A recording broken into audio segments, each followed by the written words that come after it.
Ang kwentong ito ay may pamagat na Alab ng Pag-ibig, isang kwento ng pagsisisi at pagpapatawad sa katauhan ni Junjun at Merna.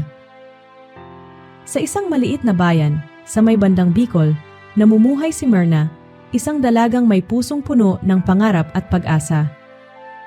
Sa isang hindi inaasahang pagkakataon, sa maamong mga mata nang siyang nagsindi ng liwanag sa madilim na kalye, nakilala niya si Junjun, isang simpleng driver ng tricycle na puno ng pagmamahal at pangunawa.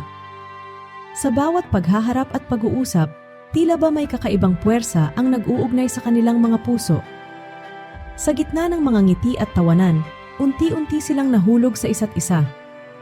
Hindi man pinagtibay ng anumang seremonya ng kasal, ang kanilang pagmamahalan ay nagtagumpay sa mga hamon ng buhay. Sa pangungulila ng mga gabi at ligaya ng araw, dumating ang isang anghel sa anyong kanilang anak na babae. Ang kanilang munting pamilya ay puno ng pagmamahal at kasiyahan, at kahit walang kasal, ang kanilang pagmamahalan ay tunay at totoo. Ngunit tulad ng buhay, hindi palaging mayroong masayang pagtatapos. Sa isang hindi inaasahang pangyayari, si Junjun ay naaksidente at hindi na makapaghanap buhay. Ang kanilang mapayapang buhay ay biglang naglaho sa pagkawala ng kanilang tanging pinagkukunan ng kabuhayan. Sa pangungulila at pangamba, napilitang maghanap ng ibang paraan si Merna upang mapanatili ang kanilang pamilya. Sa pag-asa at pangarap, nagpasya siyang magtrabaho sa ibang bansa. Iniwan niya si Junjun at ang kanilang anak na nag-aalaga sa kanilang tahanan. Sa kanyang paglalakbay, nagtamo si Merna ng bagong kaibigan sa katauhan ni Carl. Ang kanilang pagtutulungan sa trabaho ay unti-unting naging mas malalim na pagkakaibigan. Ngunit sa kabila ng kanilang mga pagtatagpo, hindi maitago ni Merna ang alaala ng kanyang minamahal sa Pilipinas. Habang lumilipas ang mga araw, ang kanilang komunikasyon ay unti-unting nagbago. Ang mga dating masiglang tawagan at pag-uusap ay unti-unting nawala. Sa kanyang puso, nararamdaman ni Merna ang pananabik at pangungulila sa kanyang pamilya. Sa isang hindi inaasahang pagkakataon, dumating na ang araw ng pagbabalik ni Merna sa Pilipinas. Ngunit sa kanyang pagdating, hindi siya nasalubong ng kanyang minamahal at kanilang anak. Sa halip, ang kanyang pagdating ay naging simula ng isang malaking pangungulila at pasakit. Sa kanyang paghahanap, natuklasan ni Junjun ang lihim na relasyon ni Merna kay Carl. Ang sakit at galit na kanyang naramdaman ay hindi na niya napigilan. Sinubukan niyang konfrontahin si Merna, ngunit hindi ito handang aminin ang katotohanan. Sa isang madilim na gabi, habang nag-iisa si Merna, bigla na lamang siyang sinaksak ni Junjun nang walang pag-aalinlangan.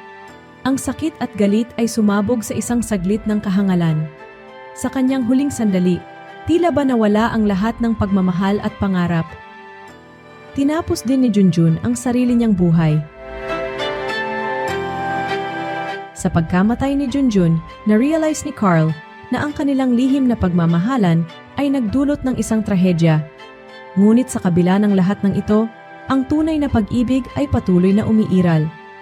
Ang kanilang anak na babae ay inampun ng kapatid ni Merna na handang magbigay ng pag-asa at kinabukasan ng bata. Sa kabila ng sakit at pagdurusa, ang pag-ibig ni Merna at Junjun ay nananatili, yun nga lang sa kabilang mundo na. Katulad ng isang naglalagablab na kandila sa dilim. Ang kanilang kwento ay nagtapos sa trahedyang nangyari, ngunit nagpatuloy sa pagnanais na magbigay liwanag at pag-asa sa mga nagmamahalang puso. Pagmamahalang wala na sa pisikal na katayuan, ngunit sa kabilang buhay. Sa aking pananaw, ang pangyayari sa kwento ay puno ng sakit, pagdurusa, at trahedya. Ito'y isang malungkot na halimbawa ng kung paano ang galit at selos ay maaaring magdulot ng pinsala at kapahamakan sa mga taong minamahal. Ang pangyayaring ito ay nagpapakita ng kahalagahan ng pagtitiwala, pagkakaroon ng komunikasyon, at pagkakaroon ng bukas na isipan sa isang relasyon. Sa aking opinyon, ang pagpatay ni Junjun kay Merna at ang pagtapos ng kanyang buhay ay isang hindi makatuwirang reaksyon sa mga emosyon na kanyang nararamdaman. Sa halip na harapin ang suliranin ng may katatagan at pag-unawa, napilitan siyang sumuko sa galit at pangamba. Ito'y isang trahedya na maaaring napigilan kung sila ay nagkaroon ng maayos na komunikasyon at pag-unawa sa isa't isa.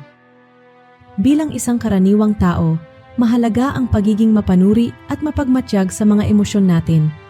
Hindi dapat natin hayaang ang galit at selos ay humantong sa ganitong klaseng karahasan. Sa halip, dapat nating hanapin ang paraan upang linawin ang ating mga isip at damdamin at hanapin ang pinakamahusay na solusyon para sa mga suliraning kinakaharap sa ating mga relasyon. Ang kwento ay isang paalala na ang pag-ibig ay hindi lamang tungkol sa pagbibigay at pagtanggap ng pagmamahal, ngunit pati na rin sa pagtitiwala, pag-unawa at pagpapakumbaba. Ang tunay na pag-ibig ay nagbibigay daan sa pagpapatawad at pagpapabago kahit sa mga pinakamahirap na sitwasyon. Mga kamarites, humihingi lang ako ng kaunting pabor. Dahil nga nag-uumpisa pa lang ang ating mumunting channel, hinihikayat ko kayo na mag-subscribe at nang sa gayon ay madagdagan ang ating engagement at mapalago ang channel na ito. At mas ganahan kaming ipagpatuloy ang pagbibigay ng mga kwento, pag-ibig man, misteryo o horror. Maraming salamat!